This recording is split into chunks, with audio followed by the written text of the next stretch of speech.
Hello friends, எல்லாரும் எப்படி இருக்கீங்க? இன்றைக்கி நம்ம வீடியோவில் ஐஸ்கிரீம் எப்படி செய்கிறதுன்னு பார்க்க போகிறோம். இன்றைக்கி கடையில் போய் நம்ம ஐஸ்கிரீம் வாங்கவே வேணாம், வீட்லேயே நம்ம சூப்பராக டேஸ்டியாக எல்லாரும் சாப்பிடக்கூடிய அளவுக்கு, அதுவும் போதுன்ற அளவுக்கு நம்ம வீட்லேயே செஞ்சுக்கலாம். ஐஸ்கிரீம் நம்ம செய்கிற ஐஸ்கிரீமுக்கு பார்த்தீங்கன்னா கண்டென்ஸ்டு மில்க், அதுக்கப்புறம் விப்பிங் க்ரீம், ஃப்ரெஷ் க்ரீம் இந்த மாதிரி எதுவுமே தேவையில்லை. சம்மருக்கு நல்லா சூப்பராக சில்லுன்னு சாப்பிட்றதுக்கு ஒரு சூப்பரான ஐஸ்கிரீம் நம்ம வீட்லேயே நல்லா சிம்பிளான மெத்தடில் செய்ய போகிறோம். வாங்க எப்படி செய்கிறதுன்னு பார்க்கலாம். பால் பாத்திரம் அப்படி இல்லைன்னா நல்லா கொஞ்சம் அடிகனமான பாத்திரம் எடுத்துக்கிட்டு அந்த பாத்திரத்தில் பால் சேர்த்துக்கிறேன். நல்லா திக்கான பாலாக 1/2 லிட்டர் பால் நான் சேர்த்துக்கிறேன்.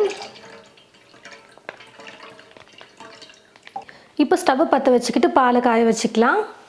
கரண்டியை வச்சுக்கிட்டு அப்பப்போ நீங்கள் கலந்து கொடுத்துக்கிட்டே இருக்கணும். ஏன்னா பாலில் நம்ம தண்ணி சேர்க்காமல் அப்படியே காய வைக்கிறோம் திக்காக, அதனால் அடி பிடிக்கிறதுக்கு வாய்ப்பு அதிகமாக இருக்குது. அதனால் கரண்டி வச்சு கலந்து கொடுத்துக்கிட்டே இருங்க அப்பப்போ.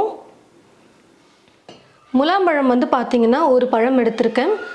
மீடியம் சைஸில் இருக்கிற மாதிரி ஒரு முலாம்பழம் எடுத்து வச்சுருக்கேன். இப்போ இந்த பழத்துக்கு மேலே இருக்கிற தோல் எடுத்துகிட்டு உள்ள விதையெல்லாம் எடுத்துகிட்டு வெறும் சதப்பகுதியை மட்டும் நம்ம கட் பண்ணி ஒரு பிளேட்டில் எடுத்து வச்சுக்கலாம். பால் பார்த்தீங்கன்னா நல்லா காஞ்சதுக்கப்புறமா ஒரு சின்ன கப் எடுத்துக்கிட்டு இந்த கப்பில் 3 ஸ்பூன் அளவுக்கு நான் கார்ன்ஃப்ளவர் சேர்த்துக்கிறேன். கார்ன்ஃப்ளவருக்கு பதிலாக நீங்கள் இந்த மாதிரி கஸ்டர்ட் பவுடர் கூட நீங்கள் யூஸ் பண்ணிக்கலாம். நான் வெண்ணிலா ஃப்ளேவர் வாங்கி வச்சுருக்கேன். ஐஸ்கிரீம் செய்யறதுக்கு, அதுக்கப்புறம் டெசர்ட் ஐட்டம்ஸ்லாம் நிறைய ரெசிபியெல்லாம் செய்யறதுக்கெல்லாம் கஸ்டர்ட் பவுடர் ரொம்பவே யூஸ்ஃபுல்லாக இருக்கும். நீங்கள் ஒரு பேக்கெட் வாங்கி கூட வச்சுக்கோங்க. ஒரு வேளை இல்லைன்னா பரவாயில்ல, ஒரு வேளை கஸ்டர்ட் பவுடர் இல்லைன்னா உங்ககிட்ட பரவாயில்ல, நீங்கள் கார்ன்ஃப்ளவரை யூஸ் பண்ணலாம். நான் எல்லாருக்கிட்டையுமே கஸ்டர்ட் பவுடர் இருக்காது அப்படின்றதுனால கார்ன்ஃப்ளவர்லேயே இப்போ நான் உங்களுக்கு ஐஸ்கிரீம் செஞ்சு காட்ட போகிறேன். இப்போ இது கூட பால் சேர்த்து நம்ம மிக்ஸ் பண்ணிக்கலாம். கொஞ்சம் கூட உருண்டைகளே இல்லாத மாதிரி நைஸாக கரைச்சி எடுத்துக்கணும். அதுக்கேற்றது போல் பால் சேர்த்துக்கலாம். கொஞ்சம் கூட உருண்டைகளே இல்லாத மாதிரி நல்லா நைஸாக நான் கரைச்சி எடுத்துக்கிறேன்.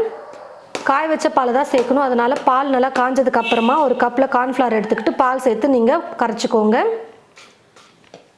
பால் பார்த்தீங்கன்னா நல்லா காஞ்சி வந்துடுச்சு. குறைஞ்சது ஒரு 30 நிமிஷமாவது நம்ம காய வைக்கணும். பால் தீ ஃபுல்லாக வச்சுட்டு காய வச்சிங்கன்னா கண்டிப்பாக அடி பிடிச்சிக்கும். தண்ணி கொஞ்சம் கூட சேர்க்காமல் நம்ம குக் பண்ணதுனால, அதனால் ஸ்டவ் குறைச்சி வச்சுட்டே நீங்கள் குக் பண்ணிக்கோங்க.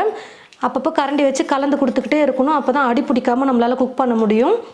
கார்ன்ஃப்ளவரையும் பார்த்தீங்கன்னா கொஞ்சம் கூட உருண்டைகளே இல்லாத மாதிரி நல்லா நான் கரைச்சி எடுத்துக்கிட்டேன். இப்போது இந்த சமயத்தில் இது கூட இந்த கார்ன்ஃப்ளவரை சேர்த்துட்டு நம்ம மிக்ஸ் பண்ணிக்கலாம். கூடவே சர்க்கரை நான் சேர்த்துக்க போகிறேன். 1/2 லிட்டர் பால் நம்ம கொதிக்க வச்சதில் கொஞ்சம் குறைஞ்சிருக்கும் அளவு, 1/2 லிட்டரே இருக்காது. பாருங்கள் நம்ம எவ்வளோ சேர்த்துருந்தோம், இப்போ எந்த அளவுக்கு கம்மியாயிட்டு வந்திருக்கு பாருங்கள். அதனால் சர்க்கரை பார்த்து நீங்கள் சேர்த்துக்கோங்க. 1/2 லிட்டர் பால் சேர்த்துருக்குமே, சர்க்கரை நிறையா சேர்க்கணும் அப்படின்னு சொல்லிட்டு சேர்த்துறாதீங்க. பாலோட அளவு குறைஞ்சிருக்கும். அப்போ சர்க்கரை பார்த்து சேர்த்துக்கோங்க.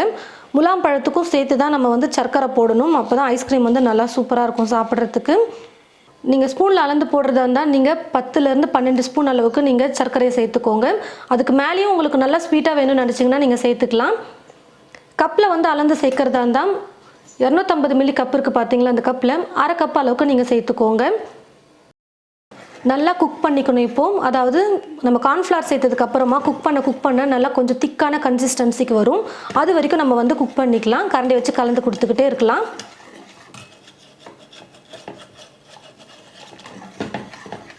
பாருங்கள் ஃப்ரெண்ட்ஸ், சர்க்கரை கார்ன்ஃப்ளவர் சேர்த்து நல்லா நான் குக் பண்ணிக்கிட்டேன்.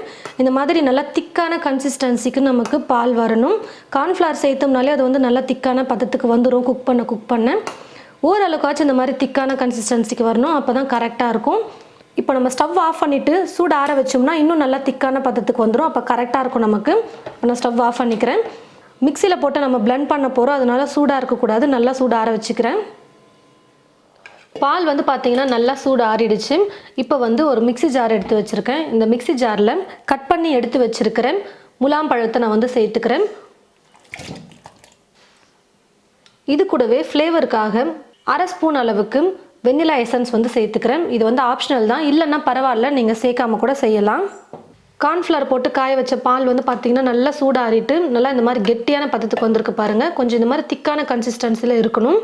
இப்போ இது கூட சேர்த்துட்டு நல்லா நைஸாக நம்ம அரைச்சி எடுத்துக்கலாம். பழம் நல்லா நைஸாக மசிஞ்சு வர வரைக்கும் நான் மிக்சியில் அடித்து எடுத்துக்கிட்டேன். இப்போ ஒரு பாக்ஸ் எடுத்துக்கோங்க. நீங்கள் பிளாஸ்டிக் பாக்ஸ் இல்லை ஸ்டீல் பாக்ஸ் எதுவாக இருந்தாலும் ஓகே. ஆனால் மூடி போடுற மாதிரி நீங்கள் கரெக்டாக எடுத்துக்கோங்க.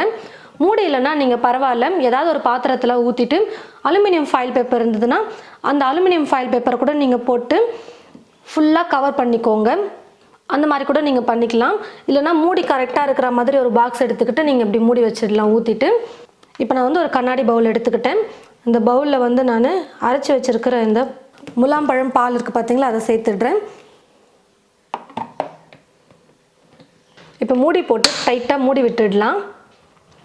இப்போ அப்படியே எடுத்து இதை நான் வந்து ஃப்ரீசரில் வச்சுக்க போகிறேன். ஒரு 3 மணி நேரத்துக்கு நல்லா ஃப்ரீசரில் கூலிங் ஆகட்டும்.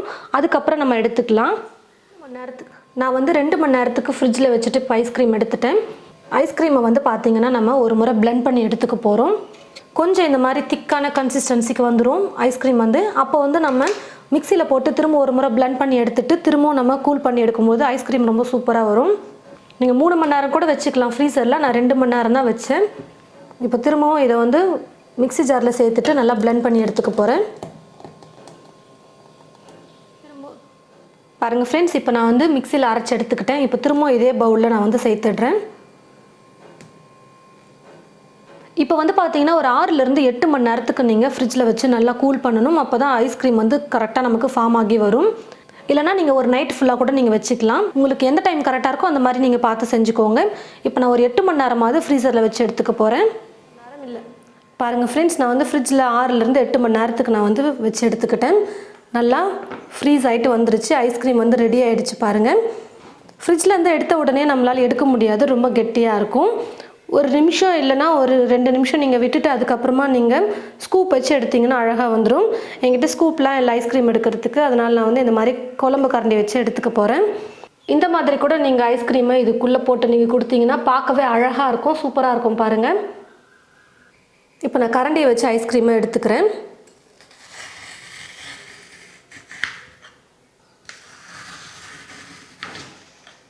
உங்கள்கிட்ட இந்த ஐஸ்கிரீம் எடுக்கிற அந்த ஸ்கூப் இருந்ததுன்னா சூப்பராக அழகாக எடுக்கலாம். கரண்டியில் இந்த மாதிரி எடுக்கும்பொழுது கொஞ்சம் முன்ன பின்ன வரும். ஆனால் பாருங்கள், பார்க்க அழகாக இருக்குது. ஸ்கூப் கூட தேவையில்ல. ஆனால் அது இருந்ததுன்னா இன்னும் சூப்பராக பர்ஃபெக்டாக உங்களுக்கு எடுக்க முடியும். பாருங்கள் ஃப்ரெண்ட்ஸ், அழகாக நான் வந்து கரண்டியில் வச்சே சூப்பராக நம்ம எடுத்துட்டோம் ஐஸ்கிரீமை வந்து பவுல்லேருந்து. இப்போ நான் வீடியோவில் வந்து பார்த்தீங்கன்னா கலர் வந்து கொஞ்சம் வெள்ளையாக தெரியுது. ஆனால் நேரில் பார்க்குறதுக்கு முலாம்பழம் கலர் இருக்குது பார்த்தீங்களா, அதில் லைட் கலர் உங்களுக்கு கிடைக்கும். இப்போ இதுக்கு மேலே அழகுக்காக நான் வந்து கொஞ்சம் பாதாமியும் கொஞ்சம் பிஸ்தாவையும் சின்ன சின்னதாக கட் பண்ணி எடுத்து வச்சுருக்கேன். அதை வந்து மேலே சேர்த்துக்கிறேன். நீங்கள் ஐஸ்கிரீம் செய்யும் போதே கூட இதுக்குள்ளே நீங்கள் போட்டு கூட நீங்கள் மிக்ஸ் பண்ணி விட்டுட்டு அதுக்கப்புறம் கெட்டிப்படுத்தி எடுத்துக்கலாம் ஃப்ரீசரில் வச்சுட்டு. நான் வந்து சும்மா அழகுக்காக மட்டும் மேலே சேர்க்குறேன். கொஞ்சம் பிஸ்தா வந்து க்ரீன் கலரில் இருக்கும், பார்க்குறதுக்கு அழகாக இருக்குன்றதுனால அது கொஞ்சம் வச்சுக்கிறேன் மேலே. இந்த மாதிரி நீங்கள் ஐஸ்கிரீம் செஞ்சுட்டு ஒரு பவுலில் வச்சு கொடுத்துட்டு மேலே இந்த மாதிரி ட்ரை ஃப்ரூட்ஸ் மேலே கொஞ்சம் பொடியாக கட் பண்ணி தூவி கொடுத்துட்டிங்கன்னா பார்க்கவே அவ்வளோ அழகாக இருக்கும். சாப்பிடும்பொழுது இன்னும் சாப்பிட்டுட்டே இருக்கலாம் அப்படின்ற அளவுக்கு தோணும். அவ்வளோ டேஸ்டியாக முலாம்பழம் ஐஸ்கிரீம் வந்து இருக்கும். கண்டிப்பாக நீங்கள் உங்களுடைய வீட்டில் முலாம்பழம் இருந்ததுன்னா இந்த மாதிரி ஐஸ்கிரீம் செஞ்சு பாருங்கள்.